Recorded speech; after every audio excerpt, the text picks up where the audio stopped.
Hello, welcome to the April Reboot series. I hope that you find this helpful.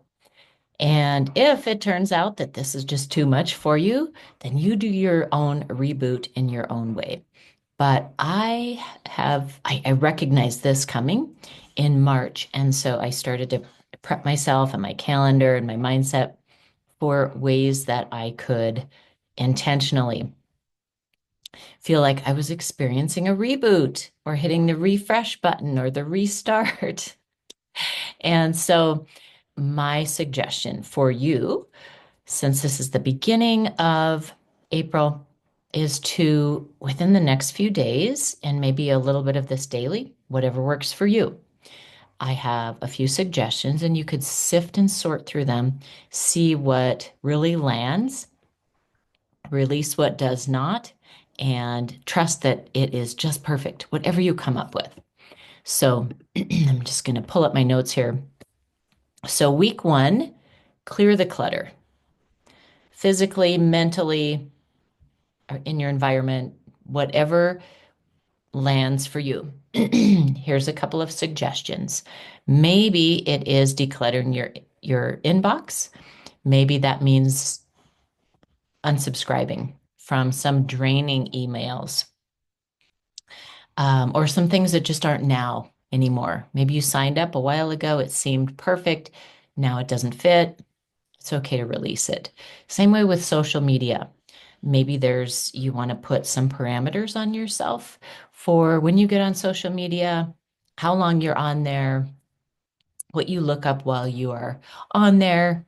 That could be another thing. So, one of the ways I'm gauging this is heavy and light, knowing that I am going to keep the things that feel light. I am going to release, or I know maybe not everything we can actually release that feels heavy, but that is one of my gauges that I am checking in with myself about. Here's another thing that you could decide to do or not to do, but just a suggestion. Um, Archive or put on the shelf any projects that feel forced right now. And again, trust the timing if you can, unless it's some deadline that you can't avoid. Declutter your workspace, your desktop, your area where you spend time in. Give it a good declutter. Uh, do a little bit of organization. Take some of those things off that, that pile that just keeps stacking up that you're not getting to. Those might be those things that feel forced. Maybe get them out of sight right now, at least for the month, at least for the week, and see how that feels. And one more suggestion, take it or leave it. Write a not to do list or a release list of anything that you are no longer available for, even if it's for today, even if it's that you're no longer available for this week. Whatever parameters you get to choose. But this is one of the most freeing and rebooting kind of acts that I have done. What am I no longer available for?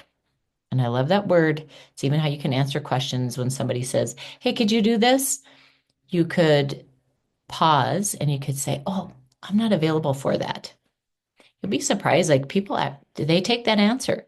Sometimes it's easier to say that than no. Sometimes you get pushback when you say no, when you say, "I'm not available for that." Or if you start to try that on for yourself too, like things that you typically say yes to that you don't even check in with yourself about. Now you get to ask yourself, am I available for that? Wonderful, wonderful exercise. So you might even write a little post-it note for yourself, reminding yourself what your intentions are this month. And you might just, on that post-it, you might say, taking time to recalibrate, and then let yourself actually do that. So that is my little reboot video for week one. Thanks for joining.